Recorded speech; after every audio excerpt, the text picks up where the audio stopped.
Every neighborhood has a heartbeat, a place that represents the cultural epicenter of the area at its core. In Boston's historic North End, that place is Boston Barber and Tattoo Company. Boston Barber and Tattoo Company has become home to A-list Boston celebrities like Gordon Hayward, Milan Lucic, Brad Marchand, and Aaron Baines. Boston Barber and Tattoo is more than just Boston's most well-known corner barbershop. It's also a tourist attraction for the hundreds and thousands of people that visit the North End throughout the year. Boston Barber and Tattoo, a North End landmark that represents the cultural epicenter of the area at its core, located at 113 Salem Street.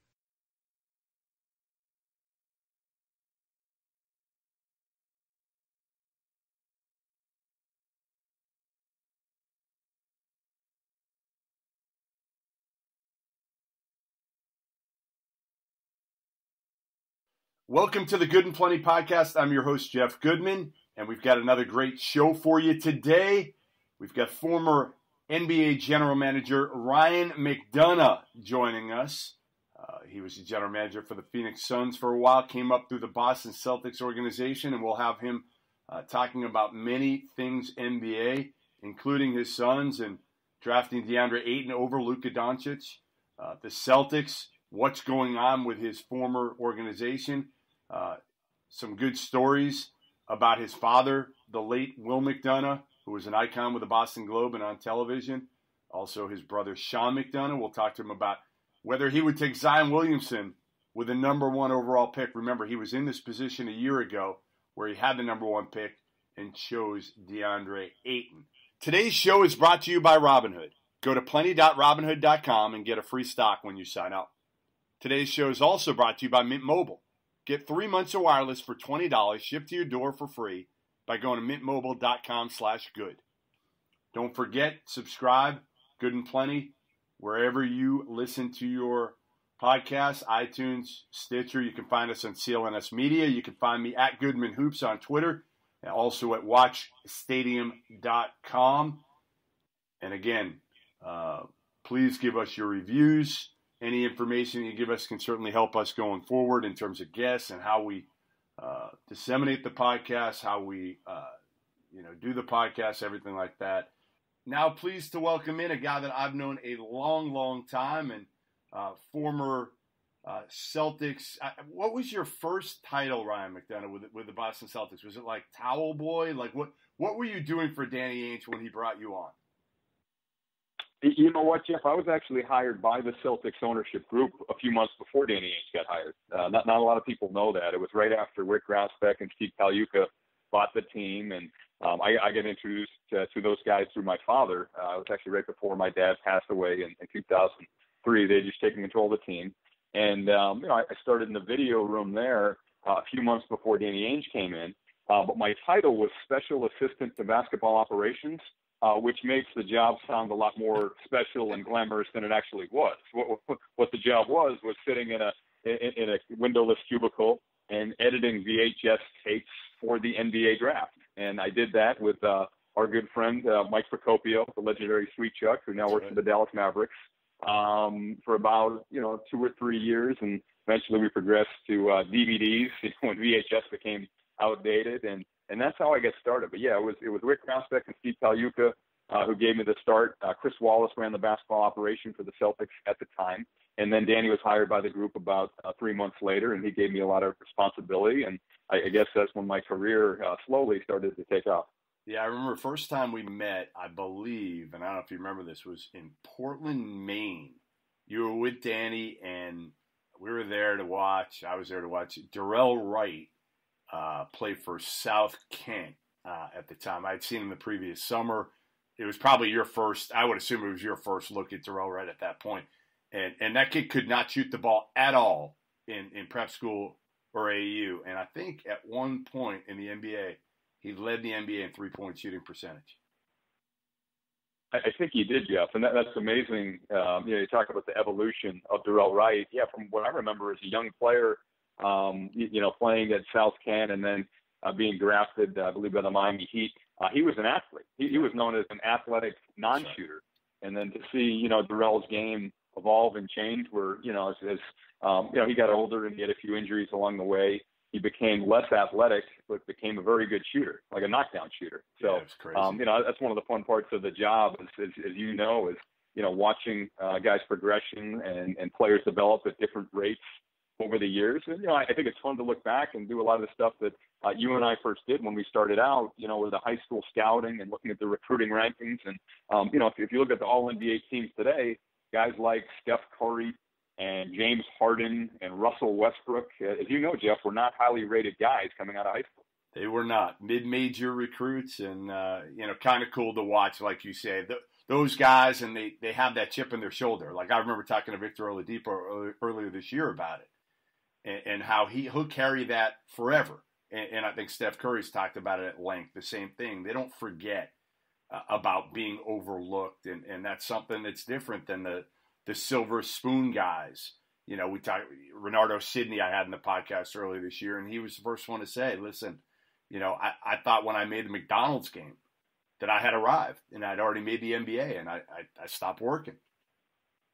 It's a big difference. No, you're right. And I read something really neat about Steph Curry the other day, Jeff. I guess he's starting a camp for guys who are 3-star recruits or less. I think you have to be, 3, 2, 1, or maybe, 0 stars. Zero That's the thing. stars. But, he doesn't want the blue chip guys. He doesn't want the 4 and 5-star guys who are going to all the sneaker company camps and are on the radar for the McDonald's game and the Jordan Brand game and all the other games. He wants the dark horses, like he was, and I thought that was pretty cool to see.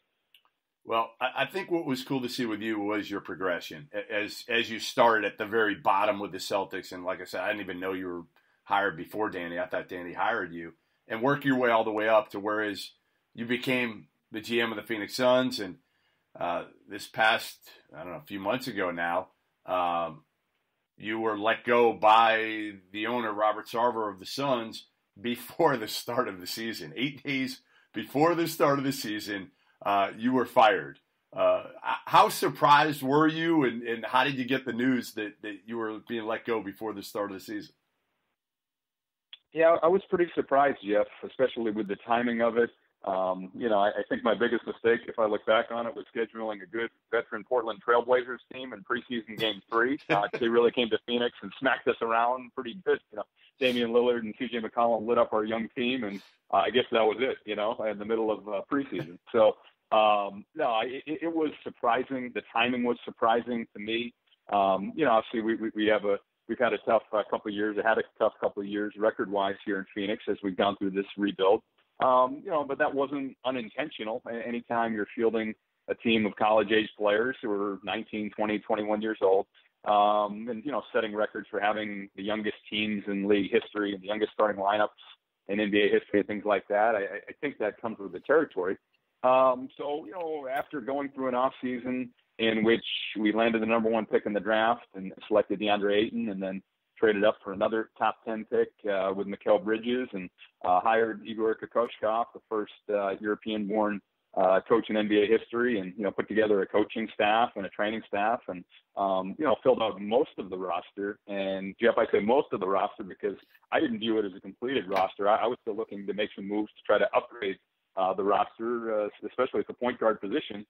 So to get the news when I get that call on a Sunday afternoon, doing some work at home with football on in the background, I was a little surprised by it. And, I think the most frustrating part of it for me, if I can speak frankly, was that there were some deals that I had either lined up or close to being agreed upon with other teams. And, I guess those just kind of went away, as did I. Yeah, I mean, you certainly felt like you had some pieces here, and I think everybody did. I mean, once you drafted Ayton to put with Booker, the one major question mark, and then you sign Ariza, the one major question mark obviously came at the point guard spot, and you knew you had to make a move there, didn't you, at some point this season? Yeah, that was my plan, Jeff, and, that was going to be my recommendation to Mr. Sarver, the owner of the Suns. The Suns are playing, 2 second-round rookies in DeAnthony Melton and Elie Okobo, in their point guard rotation. And, look, I think those guys are going to be good players. But, they're young, and at that position it takes a while to develop. Shortly after I was fired, the Suns signed a 38-year-old Jamal Crawford, who's obviously a legend and had a tremendous career, as a combo guard scorer off the bench. I think that's his best role. But yeah, I was, I think thinking a little bigger than that, trying to aim a little higher than that, as far as, getting a bona fide solid starter, to help, get the ball to Booker and Ayton and Jackson and Warren and, Bridges and the talented young players in the Suns. But, I was fired in preseason and, 3.5 months have come and gone. And, I just sit and watch the team from afar now. All right. So what have you been doing in those 3.5 months, and what does the future hold for you? I know you got bloodlines of media, you got bloodlines of certainly now being in other sports. What have you been doing, and what do you want to do? That's a great question, Jeff. I mean, for me, it's all about being around good people. I really enjoyed my time with the Celtics, the 10 plus years I was in Boston. Working for, the ownership group there, who we mentioned, Wick Grosbeck and Steve Kalyuka, and then Danny Ainge was, great to me in my career. And, the guys in the front office, Mike Zarin and Austin Ainge are some of my best friends. So I really enjoyed that. What I've been doing over the last few months is obviously doing a lot of reflecting and thinking about, what we did well in Phoenix, what we could do better if and when I do jump back in with another club somewhere. But what I've done is I spent a lot of time with family. I stayed close to the game. I've gone to some college practices. I've watched some college games, and then between Thanksgiving and Christmas, I went around and visited 4 NBA clubs. And as you know, it's a tough business on the team side and the media side, and as a player or coach or all of it, Jeff. It's tough. You're under the microscope. It's a high pressure, high stress environment. And for me, I think, I had a good run of 10 plus years of consecutive employment in Boston with the Celtics, and then 5 plus here in Phoenix. So, after almost 16 years in the league, to get fired for the first time, I think for me, it's really showed me who my friends are. And a lot of guys reached out around the league and said, hey, if you want to come spend some time with us and watch practices or games or shoot arounds or exchange ideas, we'd love to have you. So that's what I've done, Jeff. I went to visit the Denver Nuggets, the Utah Jazz, the San Antonio Spurs, and the Golden State Warriors. And all 4 visits were great, and I feel like I learned a lot and from those teams, and hopefully those guys learned a few things from me as well. So we are recording this late Sunday night, right after the Patriots won another barn burner here against Patrick Mahomes in Kansas City, and it's a good segue to certainly your dad, who I always say, and it's funny, I brought back now, since I went to Stadium, I brought back these kind of notes columns that you and I used to read in the Globe every week, those Sunday notes columns where you'd have just a ton of different topics and insider stuff. And obviously I can never do it as well as your dad did, Will McDonough, Bob Ryan, some of the greats that graced the Globe sports columns back when we were younger. What was it like having your dad be, one of those icons for the Boston Globe, covering the Patriots, being the ultimate insider really before they were insiders even? It was a pretty cool way to grow up, Jeff. And we realize how blessed we are. My brother Sean is obviously, on network TV with ESPN and ABC. Our other brother Terry is the vice president of player personnel here in Phoenix for the Arizona Cardinals. And obviously I've been in the league for 15 plus years now. So, I think for me, I'm the youngest of the boys, and that's all I knew, growing up was that, our father would be in the paper, certainly every Saturday or Sunday with the notes column, but, almost every day he wrote something.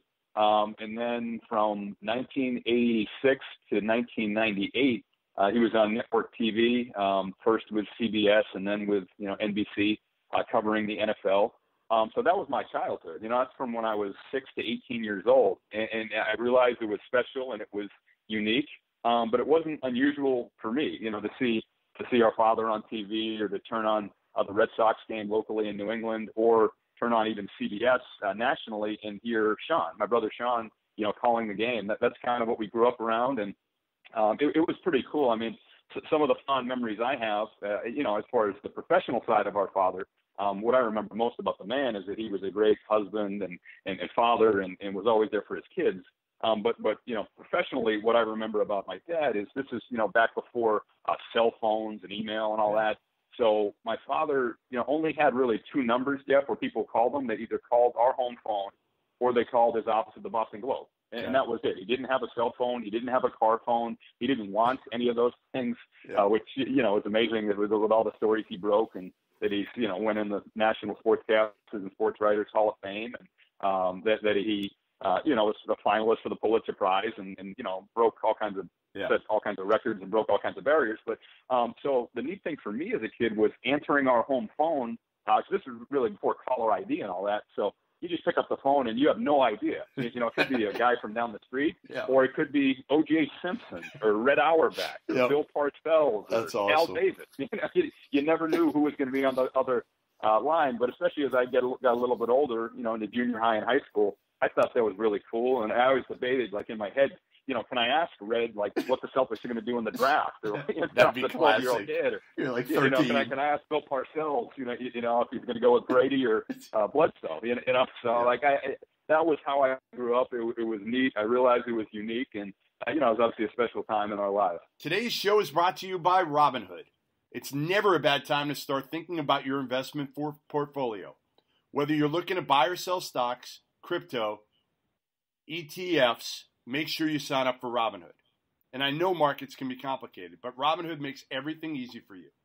Robinhood's going to build your own customized newsfeed right when you sign up. They sort certain stocks for you in different collections, like 100 most popular, social media, or pharmaceutical. And you'll learn more about it as you go along. Get started today.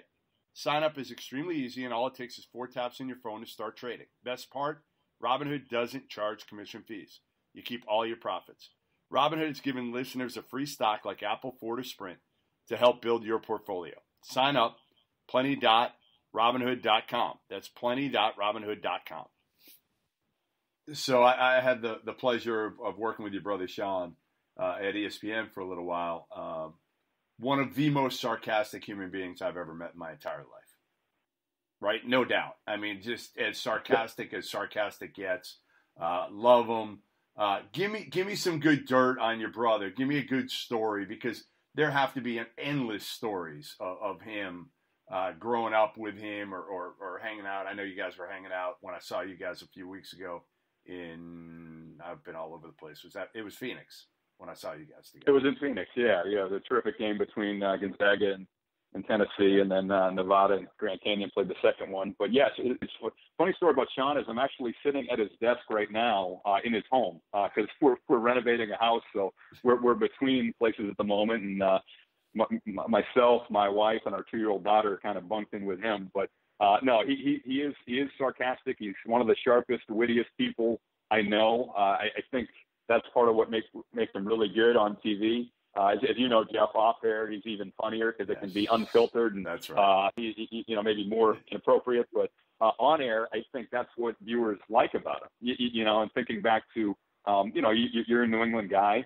He and Jerry Remy and the Rappaport they have had on the Red Sox broadcast for all those years locally in New England. And then, I'm obviously biased, but what I thought was one of the better broadcast teams that I've ever seen with Bill Raftery and Jay Billis, in the three-man booth for ESPN. And as you know, with those three, with Sean and Jay and Bill, it starts, the ribbing starts before they get on camera and continues, long after the game has ended, to the restaurant or the bar or wherever they ended up. So, just being a fly on the wall, being around those guys, partaking in it was really a lot of fun to me. And again, a very unique way to grow up. What did you learn from being around your dad and your brothers, especially Sean, media-wise, that you took with you into your role as a general manager from the Suns? Yeah, so my father, Will McDonough, was the most respected man I've ever met in my life, Jeff. And you obviously, growing up in New England and being around him, yeah, I think you know what I mean by that. Yep. He was a strong personality. He was very tough. He was fearless. He wasn't afraid of confrontation. Some might actually say life's confrontation, or certainly didn't shy away from it. Yeah. But away from the newspaper and the TV and the radio and all that, he was he had a heart of gold. He would do anything for his family and friends and for charity. So what I learned from him more than anything was just to be honest.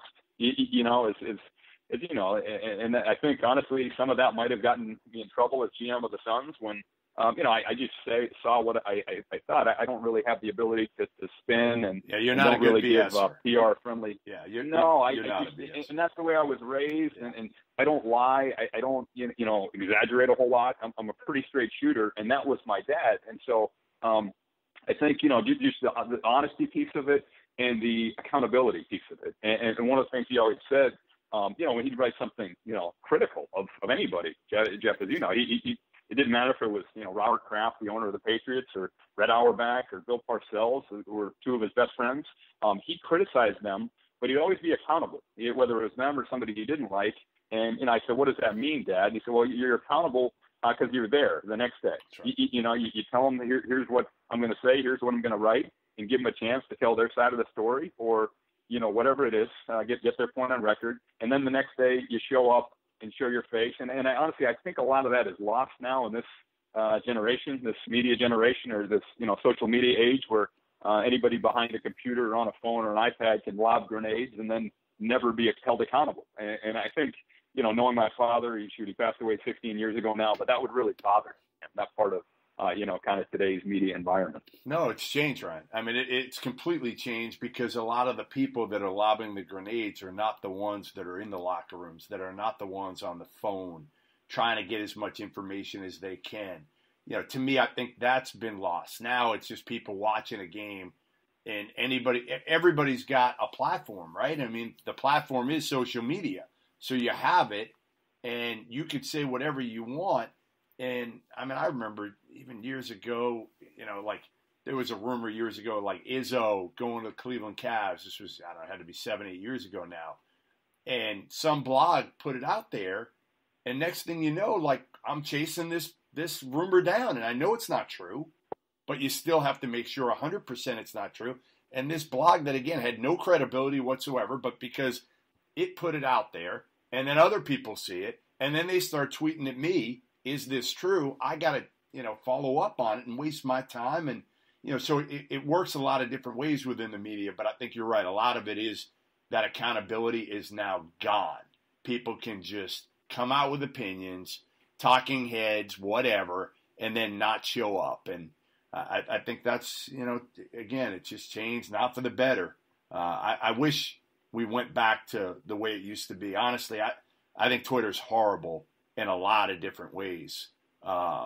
And one of which is that, another is, even tonight, I'm not covering the Patriots, so it doesn't matter. But if I'm covering the Final Four, sometimes I feel the need, or next week when I'm covering the Warriors Celtics game, I'll feel the need to tweet stuff during the game when I'd rather just, close my computer, watch the game like your dad used to do, right? And at the end of the game, you file a column and you're locked into the game the entire time and not, your keyboard.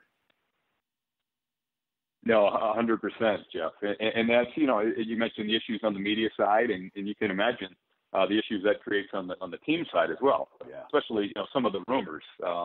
And I think for me, more than anything else, the trade rumors. Is this guy going to be traded? Is that guy going to be traded? And, I think if you're around just about any NBA team prior to the trade deadline, maybe other than, say Golden State, or they might be the only one who are so locked in and so talented. But, a vast majority of the league, I think if you came into the room in, October, November, December, into that locker room, I would have a different vibe and different feeling than, those few days and few weeks even before the trade deadline are a very stressful, tense time. Because, Jeff, in today's media environment, whether it's valid or not, just about every player in the league's name gets mentioned in some form or fashion relative to a trade. Maybe not the elite superstars, but, that has the stuff. Even guys like Anthony Davis, who I don't feel personally that the Pelicans have any desire to even explore trading or intention of trading him. I mean, why would you? He's one of the, all-time great players to this point in his career in the league. But, just the day-to-day maintenance that a guy like Dell Demps, the GM in New Orleans, or Alvin Gentry, the head coach in New Orleans, both of whom are friends of mine, that just creates so many issues and problems when there's a new story every day. And, Anthony sees it, and his family sees it, his agent sees it, his teammates see it, people around the league see it. So that part of the job, I think I have an even more unique perspective now, having been out of it for 3+ months. And, but you mentioned the challenge from the media side. From the team side, the challenges are as significant, maybe more significant in that particular instance. So do you have to go to guys constantly, closer to the trade deadline? Because you don't want to go to them and say, well, there's no truth to it, and then 2 days later you deal them. So, how do you handle a lot of these situations when it comes up? And even if it is, maybe a trade rumor that's not accurate at that time, but you may be looking at, again, there aren't many guys on every team that are untradeable, right? That aren't on the block at all. Everybody has their price to some degree. I mean, maybe Devin Booker's price is a whole lot different than T.J. Warren's, but how do you handle some of those situations? Are you constantly interacting with the players, or do you just kind of stay away from it? I'm not sure I did a great job of that as GM of the Suns, Jeff.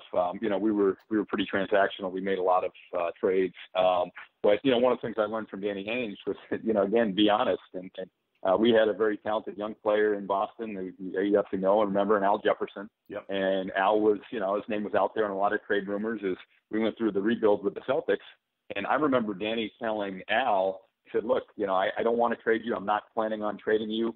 But if I can get Tim Duncan or Kevin Garnett in a trade, I'm going to trade you. Right. There were two guys, and we ended up getting one. For me, I think generally to the players and their agents, I say, look, just ignore it. The thing I always told them, Jeff, is, like you said, nobody's untradeable, especially as on a young rebuilding team. We did not have, unfortunately, any bona fide established superstars in their prime who were completely untouchable. However, I said, look, guys, if we are going to do something, you'll hear it from us first. You'll hear it from me or our head coach or Robert or owner. You'll hear it from us first before you hear it from on Twitter or online. And that's the way we tried to do it.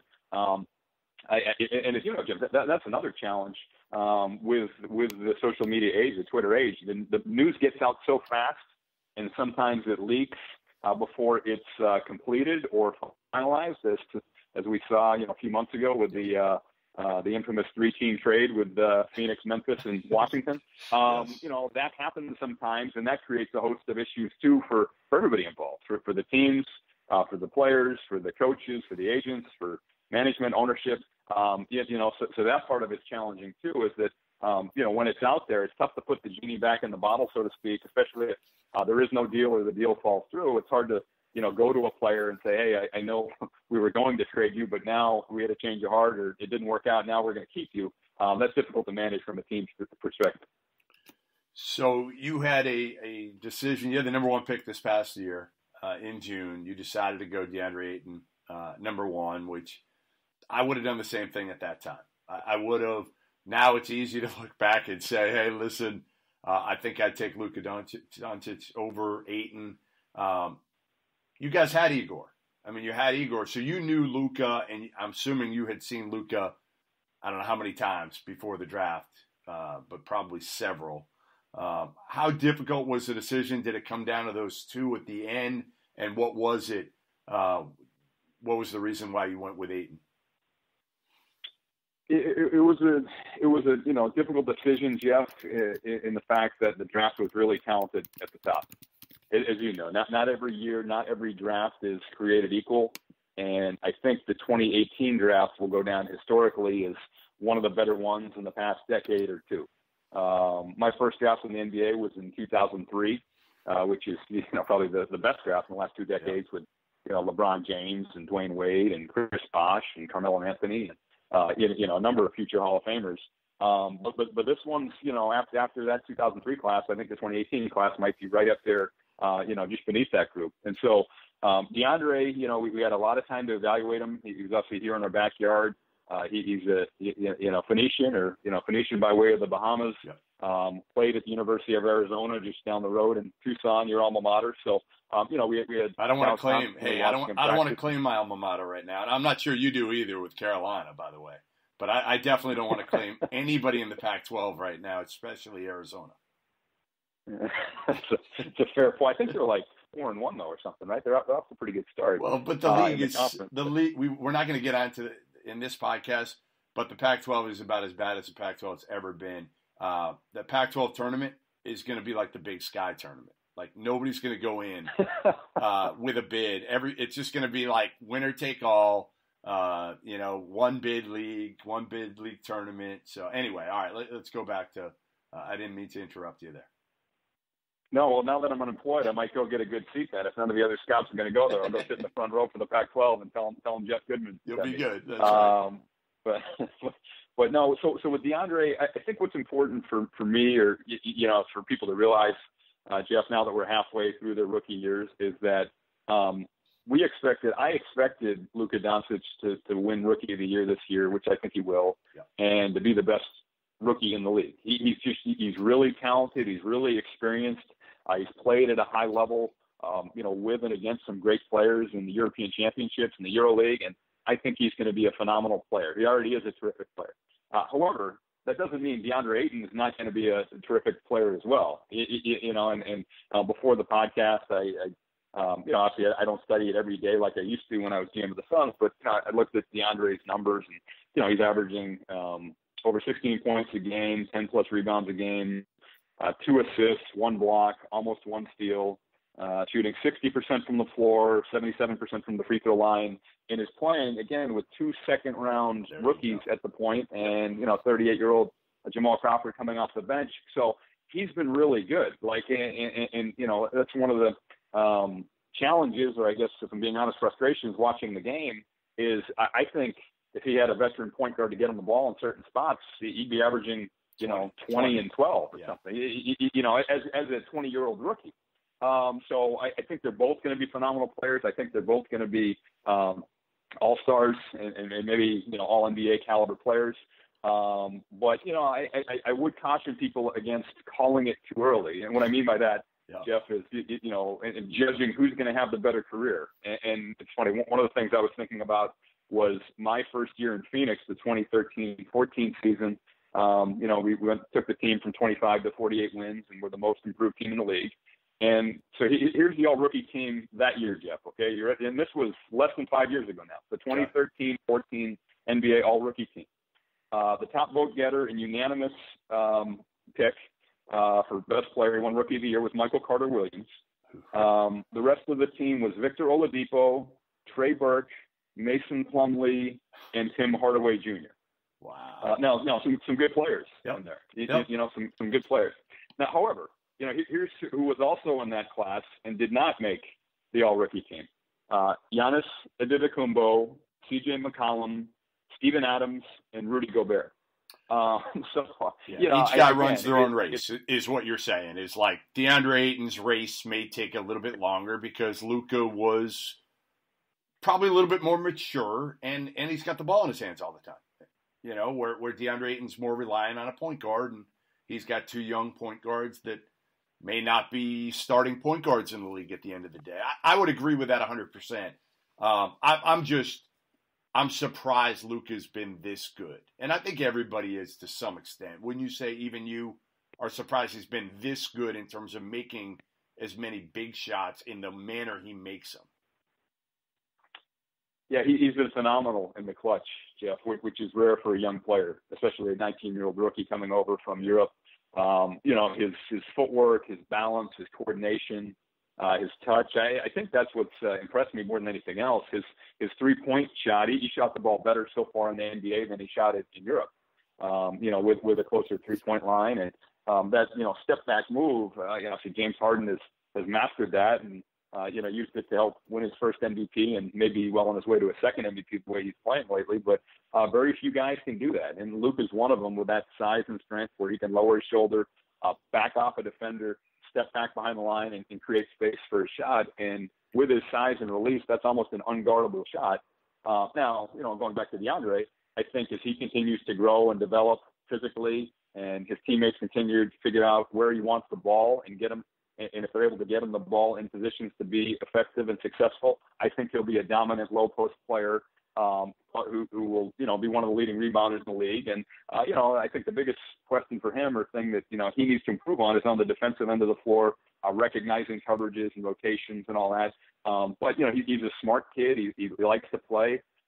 He's got everything you'd want physically in a player. He's got great hands. He's got great speed. He's long. He's strong. He's coordinated. He's got a soft touch. So I'm really high on those two guys, Jeff. And to answer your question without getting into my board specifically, those two guys and Jaren Jackson Jr. Were the top guys for me in the 2018 draft. Yeah, there's another guy, Jaren Jackson, who surprised me. I thought it would take a little bit longer for him, but you know what? He was in the ideal situation. He's with a point guard who makes people better, who's so unselfish, in Conley, and a big in Marc Gasol who can teach him the ropes. Like, there was no, and he needs to play. So, like, there was no better situation, I think, for anybody in the draft than Jaren Jackson.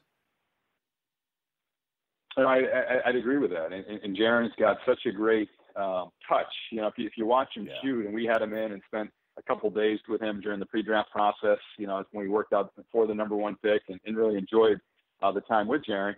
It's not a traditional stroke. You know, you watch him shoot the ball, and it's a little bit of a push, but the thing just goes in. You know, it's amazing the touch he has at that size. And, you know, the feeling I got being around Jaren is he's just a pup. He's just starting to scratch the surface of what he can be. You know, another guy who's got the length and strength and touch and IQ and, you know, the pedigree, you know, growing up, you know, around his dad, who was a great player, and his mom is one of the top executives with the WNBA Players Association. So those three guys stood out to me with the number one pick. But again, it was a really talented draft. And we also brought in guys like Marvin Bagley Jr., Mohamed Bamba to work out for the pick. We watched Luka a lot on film. And, you know, he even discussed probably not at number one, but, you know, in some drop back scenarios, guys like Shai Gilgeous-Alexander and Wendell Carter Jr. as well. Quick break to tell you today's show is also brought to you by Mint Mobile. There's nothing better about the holiday season than unwrapping a brand new phone till you get hit with your brand new monthly bill. Big wireless providers can really suck the joy out of the holidays. This year, don't just upgrade your phone. Upgrade your wireless provider and switch to Mint Mobile. For a limited time, Mint Mobile is offering the best holiday deal in wireless you've ever seen. 3 months of service for only $20. Mint Mobile's holiday deal is only here for a limited time. $20 total gets you 3 months of wireless service with 5 gigabytes of 4G LTE data each month, plus unlimited talk and text. Use your own phone with any Mint Mobile plan. You can keep your old phone number along with your old existing contacts. Mint Mobile runs the nation's fastest, most advanced LTE network. And if you're not 100% satisfied, Mint Mobile has you covered with their 7-day money-back guarantee. Take advantage of this Mint Mobile holiday deal before it's gone. 3 months of wireless for $20. Get the plan shipped to your door for free by going to mintmobile.com/good. Mintmobile.com/good. 3 months of service for $20 at mintmobile.com/good. So you mentioned that you know, with this time off, you went to see 4 teams: Golden State, San Antonio, a couple warm weather places, which is smart. Denver, Utah. You have not been to Boston, which is smart since we got about 6 or 7 inches of snow last night. So I would stay out west, but I know you watch the Celtics. I know you keep tabs on them, and you know they haven't done as well as people thought they would do out of the gates this year with, you know, Gordon Hayward back, Kyrie back, Tatum and Jaylen Brown after what they did in Rozier in the playoffs last year. Everybody just thought it would be like Boston and everybody else in the East, and instead they're right now, if the playoffs started today, I think it'd be Philly and Boston at the 4 and 5 spot, with Philly actually having the home court advantage in that one. What have you seen out of the Celtics? The biggest, well, there are a few things. I want to get your take on it, though, in why they've kind of come out of the gate slow, and how do you think they get it to the point where they're in sync, playing their best basketball when it matters, which is playoff time? Yeah, I think, you know, obviously there are a number of factors, and I think the first, you know, that you touched on, Jeff, is the expectations were, you know, maybe a little bit unrealistic that, you know, if they won 57 games last year, whatever it was, that they're going to come out and win 65 or 67 this year, you know, with a loaded roster. What I see when I watch Boston, and this is not unique to the Celtics, this happens a lot around the NBA, although I think the Celtics, my former boss and one of my mentors, Danny Ainge, has done a great job there building that team. I think one of the biggest challenges, Jeff, in the league is to get talented young players who have experienced some success to take a lesser role and to sacrifice for the good of the team. Yeah. And what I mean by that is, with the injuries last year to Gordon Hayward, who missed basically the entire year, as you know, and then to Kyrie Irving, Terry Rozier and Jaylen Brown and Jason Tatum, those three guys in particular really stepped up and carried the load and did great with it. Now, a year later, Kyrie comes back healthy, and he's a phenomenal player, one of the best point guards in the league. And Gordon Hayward, has been an all-star and, is trying to get his footing coming back from injury. But my point, Jeff, is it's hard for young guys who are trying to establish a career, trying to establish themselves as whatever their goals are, whether it's to be a starter, whether it's to be a 20-point-a-game scorer or an all-star or, make as much money as possible. And I think, if you ask most of the guys, honestly, that they'd like to do all of those things. Sure. It's hard to get them to sacrifice for the good of the team at a young age. And philosophically, they get it. They understand it. But, when push comes to shove, part of the reason those guys are in the NBA is because they're competitive. And they think, they're as good, if not better than the guys they're competing against. And sometimes maybe they even think they're better than the guys next to them in the locker room, and they should be playing more. So that's a challenge. I know it might sound, crazy to people who have not been in an NBA locker room, that managing talent and managing egos, can be challenging. But for me, when you have a team like that, that's one of the hardest parts of the job. And I do think, and obviously Danny Ainge and Brad Stevens, they have the right guys to do that. And my guess is that the second half of their season, they catch their stride and take off and become the team that most people thought they were going to be going into the year. See, I think a lot of it falls on Kyrie. I agree with you 100% that the hard part was Jaylen and Tatum and Rozier all tasted it, and now you're kind of going back into different roles because Kyrie's the guy right now. But I still think it falls on Kyrie to kind of take a step back and say, listen, I got to keep these dudes happy. That's as important as me scoring 30 or 40 or whatever. I know I got to get Gordon back. And if that means force feeding him for a while to make sure he gets into a rhythm and gets his confidence back, well, that's what we're going to do because you got to see the bigger picture.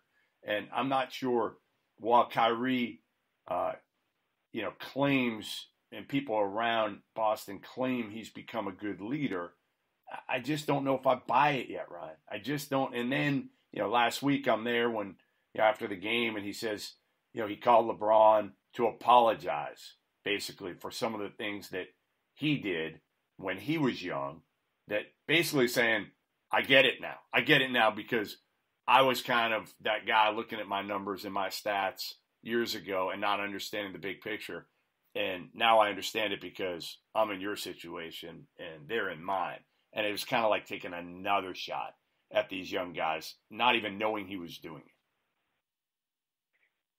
Yeah, I think you have to keep in mind, though, Jeff, they're asking Kyrie to do a whole lot. And what you just mentioned, think of all the different things that he's being asked to do. He's been asked to lead the team offensively, and in order for them to win at the highest levels, he has to score and score efficiently, which he's very capable of doing. I think more than anything, that's the way he's wired, Jeff. He's wired to score. And not that there's anything wrong with that. Some of the best guards in the league, even at the point guard position, Steph Curry and Russell Westbrook and guys like that are wired to score. And Kyrie's like that. But I think since he's been around so long and since Kyrie came into the league at such a young age, it's also easy to forget he's only 26 years old. And he should be just approaching his prime now. So, to have that leadership role, I think it takes some time. Not everybody wants that, to be honest with you. But, if the Celtics are asking him to, run the offense, distribute the ball, he's got to find the balance in the line between, okay, now I'm going to go get mine and score because that's what helps the team win. But, as you mentioned, also get Jason Tatum involved and Jaylen Brown involved and get Al Horford a touch. And that's not easy to do. So I hear what you're saying. Whether the comments were honest or whatever, that's not for me to, too far removed from that particular situation to say. But they are asking a lot of him, and they need him. I mean, they need him to do all of that to get to where they think they can go, and where I think they can go. I think for me, they're one of the best 2 or 3 teams in the East, maybe right up there with Toronto and Milwaukee at the top of the conference. All right, so one more topic I want to get with you on, because you can actually speak on this as a guy who was a GM very recently, is the draft and the Zion Williamson phenomenon. I'm in now. I really wasn't going into the year, but I'm all in at this point. I really am. I'm working on a piece now where I've talked to about 10 of the players that have guarded him, primary defenders so far. Jalen Horde and the kid Okeke from Auburn I talked to today, and just trying to get a better feel for Zion and kind of, again, what they've seen, having to guard him up close. And I wasn't sure, to be honest, his game would translate to the NBA. I knew he'd be dominant in college, but now having watched him a little bit more and watching his skill level, and the athleticism is the athleticism, but it's now a combination of the skill level and not his perimeter shot, but his IQ for the game, his passing ability, and how quick he makes decisions. And now I'm all in is him as the number one pick. You've watched him enough this year. What do you think of that? Do you think he's clear cut? If you're the GM of the Suns, you got the number one pick again, or you're the GM of any team, we won't even call it the Suns right now. Are you taking Zion no matter what, or is there somebody else in the equation right now like RJ Barrett? But I'd have Zion a good bit ahead of RJ just from what I've seen of the two guys so far, and that's certainly not a shot at RJ. But Zion's just such a unique player, Jeff, as you mentioned, and watching their game against Virginia last night, his footwork and agility at that size is incredible. And I'm just watching Virginia, who is maybe the best defensive team in the country under Tony Bennett. He's a tremendous, younger coach, and nothing comes easy against them. But, even when the play breaks down and there's nothing there against a set Virginia defense, Zion could just go get a good shot. He could dribble into the defense and create contact, and he's great at absorbing contact, going to the rim, and he's so strong that he's able to finish through contact. Defenders just bounce off of him. But then if you cut him off, Jeff, I think people say, okay, it's going to be hard physically, but why don't defenders just stand in and try to take a charge? Yeah. Well, he decelerates so quickly, and he's so agile with the spin moves and the up and unders and the shoulder fakes that he can make you look bad that way too. There was a move last night in the semi-transition situation. He was handling the ball with his left hand. He did an in and out dribble with his left, kept it in his left, kept the defender off balance, crossed over to his right, after about one more dribble, and dunked. He got fouled, was going past the basket and dunked through contact and won. And, I've been doing this, as we mentioned, for 15 or 16 years now. I probably can't name three guys who could physically do that, right? LeBron is one. Yep. LeBron could do something like that. But other than that, I don't know. He's a unique player. And a lot of people have asked me, who I compare him to. I really don't think there's a perfect comparison for him because he is so unique. Guys like, Blake Griffin or going back Charles Barkley come to mind, but he's even bigger than those guys. Right? He's thicker and stronger at the same age than those guys were. So I think he is number one. Now, a guy I have to study a little bit more, Jeff, that I'm really intrigued by is Ja Morant at Murray State. And you talked about him, he's playing at a lower level. But some of the things I've seen him do, and keep in mind that I'm saying this, no longer as GM of the Suns or an NBA executive who I'm not in the office 15 hours a day watching film like I used to be. But Ja, what I've seen from the highlights, from the limited game action I've seen, I think there may be something special there. And so I have to dig into him a little more. But for me, those would be the two guys that I would consider if I were the GM of an NBA team that were sitting at the top of the 2019 draft as we sit here today in mid to late January. Well, you love Ja because Ja's got some, I don't want to say Rondo in him. He's not the same defender, but you love a guy like that that's an athlete that gets after it when Rondo could really guard. Ja can guard too. He doesn't consistently because he has to do so much offensively, but he's kind of in that like Westbrook mode a little bit, like a poor man's Westbrook in terms of his game. I want to get you with one more guy that I know you watch only because of your alma mater, which is North Carolina. What are your thoughts on Nasir Little? Because he's the most polarizing player right now in college basketball in a sense of people have seen him. They thought he was a top 5 pick. Roy Williams uses him off the bench. doesn't guard very well right now, can't figure it out offensively, shown it in spurts, but what are your thoughts? What are your overall thoughts on Nasir Little so far? I think you need some more time, Jeff. I think you need some more experience, more seasoning. As you know, if you're not a dominant physical specimen at the center, if you're a wing or perimeter player, which as you know how the NBA is trending, basically everybody 1 through 4. If you want to play from the point guard, shooting guard, small forward, and power forward positions, you need to be able to shoot the ball and play on the perimeter. So with Nasir, he's shooting 20% from the 3-point line and 72% from the free throw line.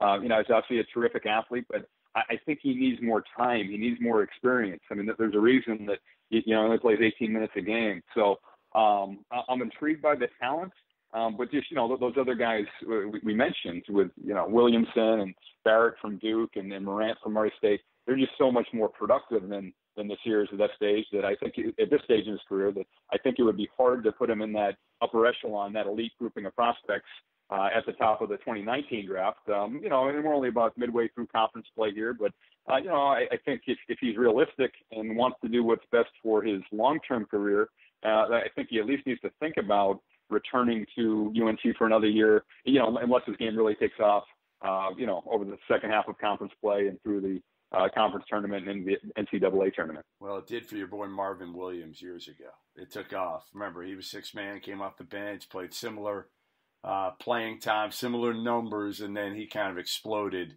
That team was a whole lot better than this year's Carolina team, though. So you would think if Nasir were good enough, let's face it, Roy Williams would be playing him 30 minutes a game.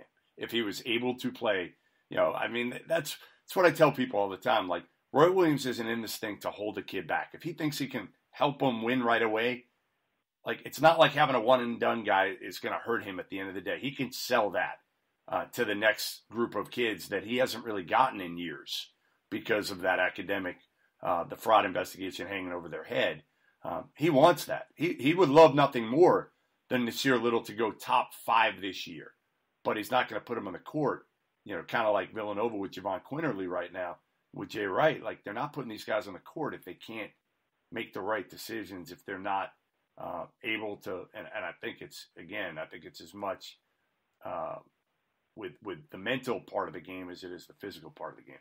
All right, last thing I have for you.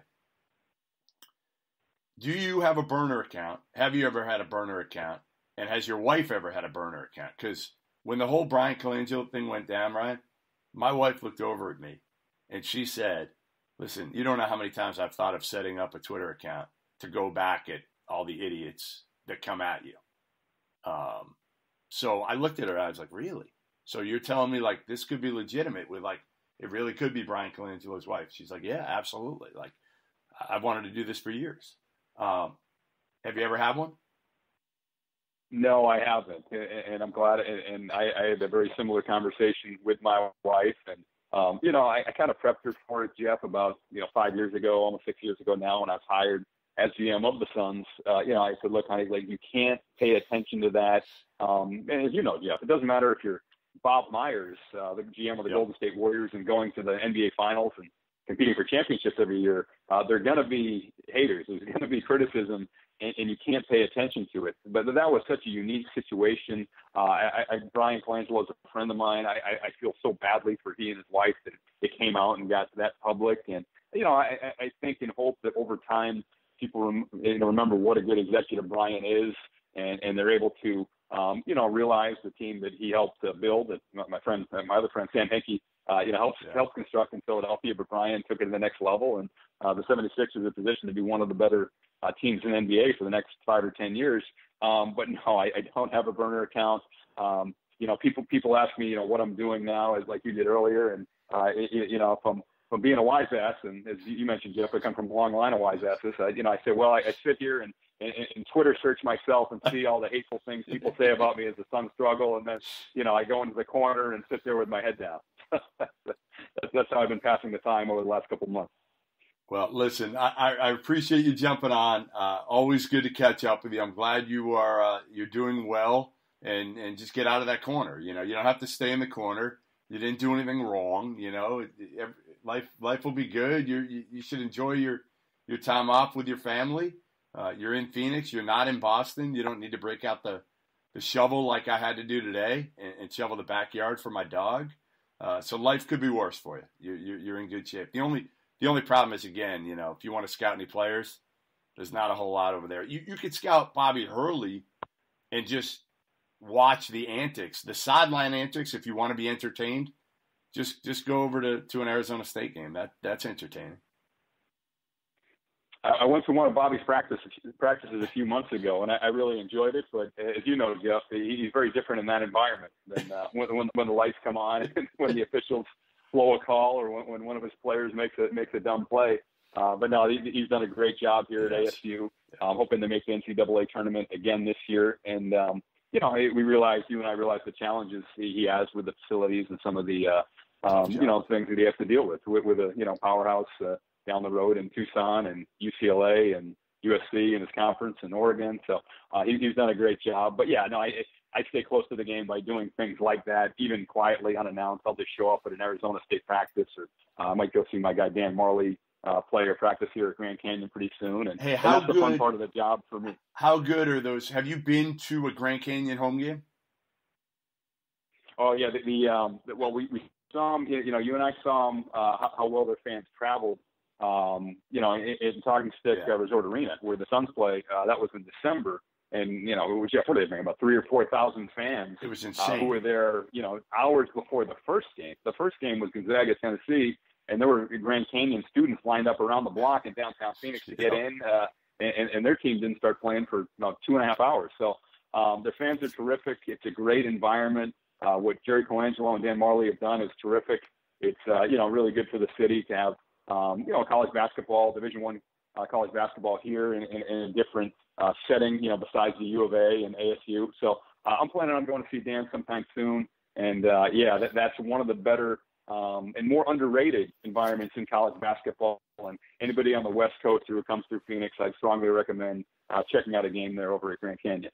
February 9th, Ryan. That's what I've been told. Come to the game. They're trying to get me out there for that game. February 9th, New Mexico State. If they're a little bit better this year, or if there were some other teams out that way, I mean, maybe the only thing I'm thinking is I can do it like on the way to like Gonzaga or Nevada or something like that. And I'll look at the schedule because I'm getting hit up on Twitter by a bunch of students and people there saying, like, you got to come out for that game. So if I come out and you're in town, we'll do that one for sure. But again, listen, I appreciate you coming on, being honest as you always have been, and enjoy your time off. Because you may not have it again for a long, long time till you retire. So try to enjoy it.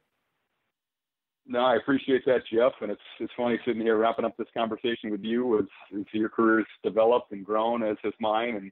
And sitting here on a national podcast, it's very different than sitting in a freezing gym in Rhode Island in the middle of February watching 8 prep school games a day. Yes. It's a little bit easier.